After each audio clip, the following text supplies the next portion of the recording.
Todo esto por culpa del dinero. Sepa usted, un instrumento completamente arbitrario, con que nos controlan, con que obviamente hacen destruir matrimonios, por sin ir más lejos. Pues bien, sepa usted que el dinero es simplemente un trozo de papel que no tiene ningún valor, sino simplemente asignado por aquellos que les conviene, porque el dinero no alcanza para todo, solo para algunos pocos que se aprovechan de las verdaderas cosas que sí importan y que nos arrebatan cuando nosotros no podemos pagar las deudas. ¿Cómo se crea el dinero?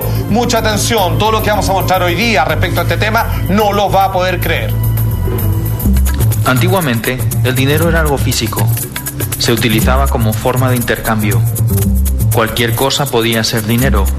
Una pluma, sal, conchas marinas, semillas de cacao, arroz, ámbar, especias, cobre o también los metales preciosos. Con el tiempo aparecieron las primeras monedas y luego billetes cuyo valor se referenciaba con el oro o con la plata. Como el oro era muy engorroso de transportar, se empezó a guardar en bancos y estos emitieron pagarés que valían lo mismo que el valor depositado en oro. Pronto los banqueros se dieron cuenta de una cosa. Si un banco emite mucho más pagarés que el oro que tiene depositado, nadie se dará cuenta y le hará mucho más rico. Finalmente lo que dicen, cuando se emite dinero tiene que haber algún respaldo, ¿cierto? En oro en este caso, para poder de alguna manera determinar cuál es el verdadero precio que se maneja en un país, en una nación, cuánto está dispuesto a intercambiar, cuánto necesita pedir prestado para estar balanceado en sus finanzas, etcétera, etcétera. Pero, ¿qué es lo que hace el Banco Central? Hoy en día no hace más que teclear números en un computador y comenzar a repartir créditos virtuales, para lo cual después la única condición es que si usted no logra pagar aquello, es quitarte algo que realmente existe, como tu auto, como tu casa, finalmente como tu relación en pareja, cuando ya las crisis financieras hacen mella en las relaciones humanas. Pero eso nos pasa a las personas comunes, los que tenemos que pedir un crédito hipotecario de consumo, que tenemos que dejar algo a cambio, ya sea una propiedad o algo que tú dejas en caso de que tú no pagues. Y que lo que esperan, ojalá no puedas pagar para quitarte algo que realmente existe, y no una cantidad de números que alguien tecló en una pantalla de computador. Pero ellos no hacen eso, ellos para prestar plata o tener plata es plata ficticia, ellos no tienen para qué tener estos fondos gigantes para hacer este tipo de O sea, en el fondo lo que están generando no es dinero, están generando deuda. Nada más. Y lo que tú vas a tener que pagar es de verdad plata o cosas que tienen valor. Y esa plata te quitan el auto. Sí, señor. Te quitan la casa. Sí, pues. Y después de eso, si tú ya no tenés nada más. ¿Cómo es eso de la relación en pareja que tú decís te quitan a...? Porque el dinero, eso es lo que separa, es lo que trae problemas. Uno pide dinero porque un amigo se enferma, porque necesitas mandar a tu hijo al colegio, porque necesitas cambiarte de casa, porque necesitas transporte. Cuando no te alcanza, cuando no lo tienes, lo pides prestado. Y cuando la suma de las deudas te alcanzan y terminan destruyéndote, te quitan lo poco y nada que tenías que alcanzarte a comprar con dinero prestado, y ellos se quedan con cosas de verdad cuando te prestaron cosas inexistentes, intangibles, como es el dinero virtual a través de tarjetas de crédito. Y que nunca lograste que fueran tuyas. Nunca fueron tuyas, eran prestadas y tú le pagas mucho más de vuelta. El circulante hoy en día, uno piensa que a mayor población debería haber más circulante, dinero tangente, y efectivamente no es así. Es más el dinero digital, virtual, que todo eso. Entonces al final es toda una mentira. Y nunca los hipotecarios han tenido algo táctil. Absolutamente. Nada. De hecho, si es que hoy día quisiéramos, por ejemplo, designar que los bancos son asesinos, el puñal con el cual nos desangra tiene que ver, por ejemplo, con los créditos de consumo. Mucha atención, mira. Solamente el 5% del dinero del mundo existe en forma tangible como billetes y monedas. El resto del dinero son solo unos y ceros en un ordenador. En la práctica, el dinero lo crean los bancos privados cada vez que alguien solicita un préstamo. Es el prestatario el que aporta algo real, como por ejemplo su casa. Cuando un banco no puede pagar, se le rescata con el dinero de los ciudadanos. Cuando un ciudadano no puede pagar, se le echa a la calle con un desahucio legal y el banco se queda con la casa. Cuando los bancos no tienen dinero porque han agotado al límite su efecto multiplicador o bien porque su nivel de impago es muy superior, acuden a financiarse al Banco Central Europeo. El Banco Central Europeo es quien realmente hace la verdadera magia.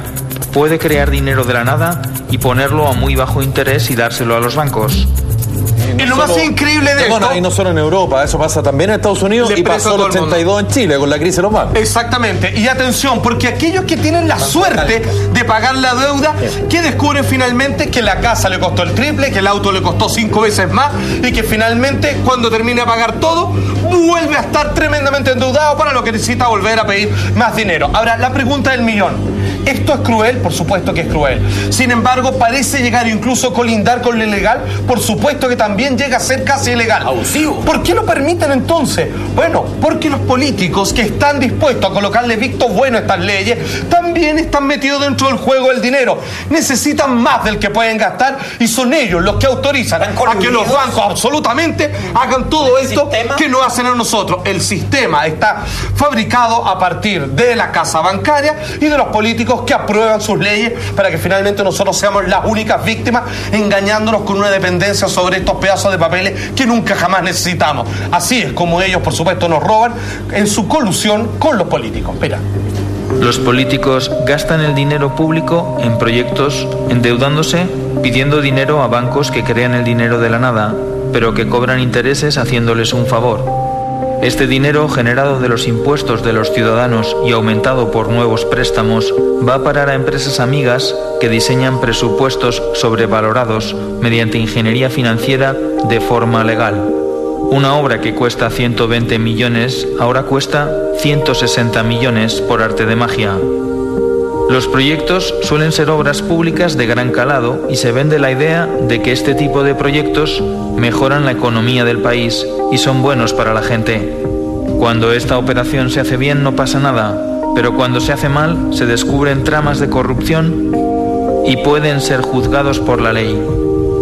Para que el sistema funcione y queden impunes, hay que manipular las leyes o bien comprar también a los jueces.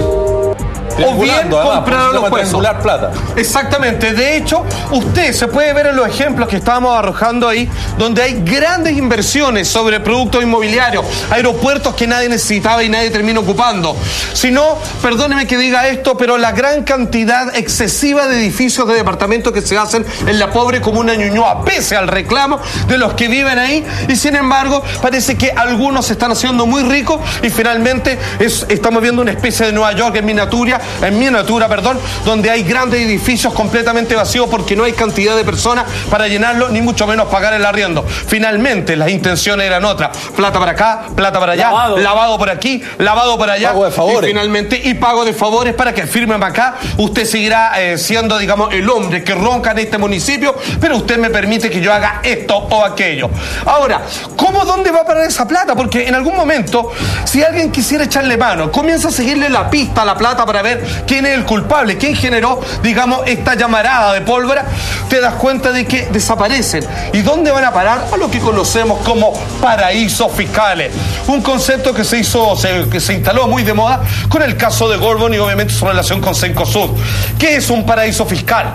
Son los países donde se esconden gran parte del movimiento mundial de capital. Exigen poca información sobre la empresa, tienen un nivel de tributación bajo o nulo derechamente y un secreto bancario reforzado, asegurando anonimato en sus cuentas. La fuente para decir esto, el Consorcio Internacional del Periodismo de Investigación. Perdón, un pequeño paréntesis a propósito de esto y de las cosas más notables que ha dicho y lo dijo en este canal, en Mentiras Verdaderas, el candidato presidencial economista Franco Parisi. Sí. Si uno lee eso, uno podría decir, es imposible entonces que no hubiésemos enterado que Lawrence Goldborn tenía plata en las Islas Vírgenes. Por ejemplo. La pregunta es, ¿quién diablos dio a conocer esa información y con qué objetivo? Cierro el paréntesis. Exactamente. Longueira. Exacto, porque aquí finalmente absolutamente. Lo abro y lo cierro. A ver, ¿cómo vamos hasta ahora? El dinero es un agente de transacción virtual que se le presta a las personas que ojalá no puedan pagarlo para arrebatarle las pequeñas posesiones que tienen. Sin embargo, a un alto interés. A un alto interés. Usurero. Exacto. Y en toda esta ecuación de transacciones donde el dinero va costando cada vez más mientras va cambiando de mano, hay algunos que completamente se favorecen. Aquellos que lo prestan, aquellos, digamos, que hacen de intermediarios, y ahí es donde están los políticos que aprueban estas leyes. Pues bien, ellos colocan esas platas medias raras que no se pueden del todo, de alguna manera, tributar. Platas negras. Exacto, y las colocan en los paraísos fiscales. Así es la relación entre los paraísos fiscales y, por supuesto, los políticos, en lo cual los chilenos no se salvan. Mira. Una vez que el político se queda con la diferencia, el dinero se guarda en paraísos fiscales, lejos de cualquier control. Para devolver el favor que los bancos hacen a los políticos, estos legislan haciendo que la banca siempre gane y organizando más tarde sustanciosos rescates con el beneplácito de las instituciones internacionales que están metidas en el ajo. Con estas operaciones se genera un déficit público insostenible, que no es otra cosa que una deuda contraída de la nada a través de un banco. Todo se hace muy complicado para que nadie lo pueda entender. Mientras más enredado, como dice el dicho, a río revuelto, ganancia de pescadores. Los planes de la ISAPRE, mi querido Salfate. Absolutamente. De física cuántica para entenderlo. Por supuesto, o tenés que tener, digamos, algún posgrado en economía para saber que te están cagando, pero gracias a estos espacios estamos entendiendo de cómo nos meten el dedo en la boca por no decir otra cosa. Pero ¿qué salida hay? Al parecer este sistema funciona en todo el mundo. ¿Por qué creen que se vuelva al trueque, a una economía autárquica? ¿Cuál es la manera para salir de esto? Simplemente creo yo que quienes hacen las leyes no estén coludidos, y para eso tiene que haber una norma que en Chile quedó absolutamente claro que no existe, porque los conflictos de intereses existen, por una parte, y segundo, que dice relación con la usura, que cuando en Chile existe el concepto de tasa máxima convencional, fíjate que todos los bancos van por la máxima, y que ninguno va por la mínima ni por el promedio, van por la máxima. Entonces simplemente como ciudadano uno exige que las leyes sean parejas para todos. ¿Y por qué yo?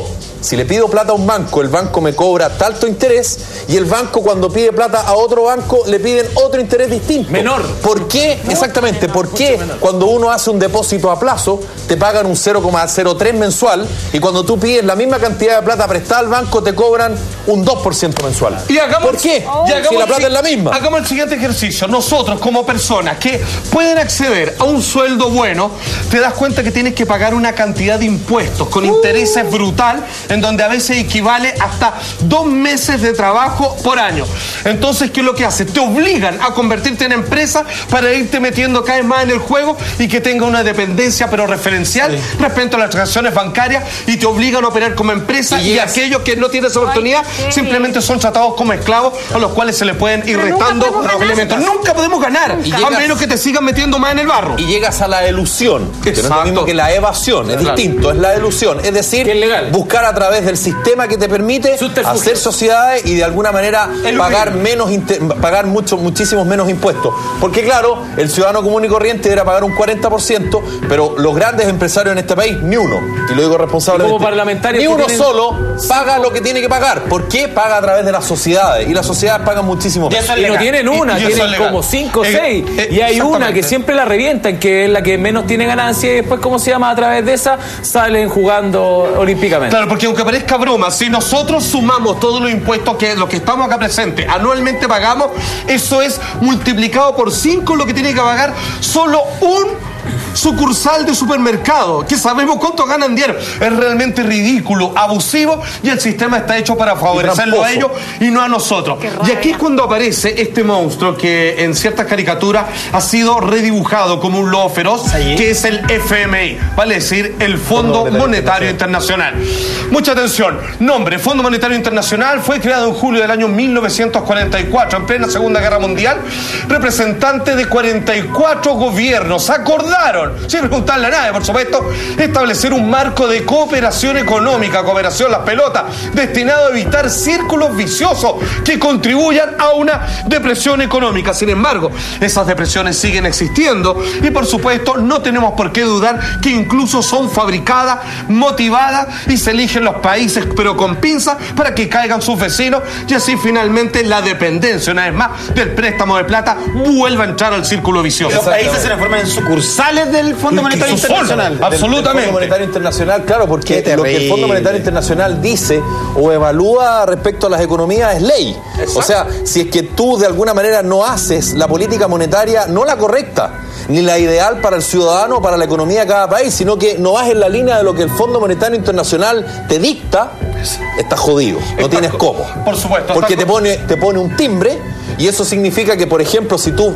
vas a por dinero, bueno, el banco tanto te va a decir tapa, tapita, tapón, porque el FMI no te está dando el tic necesario. ¿Sabes cómo yo resumo eso? Que te obligan a hacer un pacto con el diablo porque te avisan que tú ya estás viviendo en el infierno. ¿Cómo nos afecta el FMI, el Fondo Monetario Internacional, a nosotros, las personas comunes y silvestres? De la siguiente manera. El Fondo Monetario Internacional rescata al país priorizando el pago de la deuda e incluso cambiando la Constitución. Pero para aprobar el nuevo préstamo, que también se crea de la nada, se exige al país que aplique unas medidas que garanticen el pago de la deuda. Las medidas van destinadas a esclavizar a la clase media mediante la bajada de salarios y el cese de los derechos adquiridos. Se privatizan los activos del gobierno y estos pasan a manos privadas, a precio de chollo. Porque aunque parezca broma, en las crisis, los que ganan siguen ganando igual. Es a uno el que dice, no, bájeme el sueldo nomás para contarle que no me echen. O a otros derechamente los despiden. El Fondo Monetario Internacional lo que hace, ojo, también hay una trampa, sobre todo los medios de comunicación. Usted sobre todo que seguramente accede a los medios económicos, en fin. Cuando habla del rescate, lo que hace el Fondo Monetario Internacional finalmente no es que rescate la economía de ese país. Lo que hace es rescatar a los grandes grupos económicos de ese país. ¿Por qué? Que lo siente como salvadores de la nación. Por una sencilla porque razón. Dan trabajo. Porque le dice, ok, yo te presto, estoy inventando, $1.000 millones. Pero esos $1.000 millones a cambio de un pago de tal manera, con tal interés. ¿Y cómo lo hace el Estado? Recibe esa plata, firma el acuerdo y ¿cómo paga? Bueno, muy simple, subiendo impuestos. Lo pagamos nosotros, güey. Por ejemplo, nosotros lo pagamos. Y de alguna manera apretando el cinturón o apretando el cogote, más bien en buen chileno, ¿a quiénes son los que dan trabajo y los que dan tributo? Pero Felipe, siempre va a ser así y siempre ha sido así. Así que ojo con el tema del rescate. A quien rescata no es a la persona, rescata a los grupos económicos. Pero hay escapatoria, irse a vivir a un cerro, dejar de pagar contribuciones. Mira, se podría de una manera radical. Aunque parezca aunque parezca broma, irse a vivir un cerro, fíjate que varios lo han hecho y tienen muchas cosas buenas que contarnos. Pero nosotros, al menos, como decía Felipe, lo que tenemos que hacer es ir decreciendo lo abusivo que son las leyes que permiten estas cosas. Porque, por ejemplo, recién estábamos hablando de los paraísos fiscales. Ya, y ponte tú que alguien en la casa está diciendo, ya, se robaron no sé cuántos millones de pesos y bueno, ya están por último, igual hay gente inteligente que se la ganó y la tiene guardada en otra parte.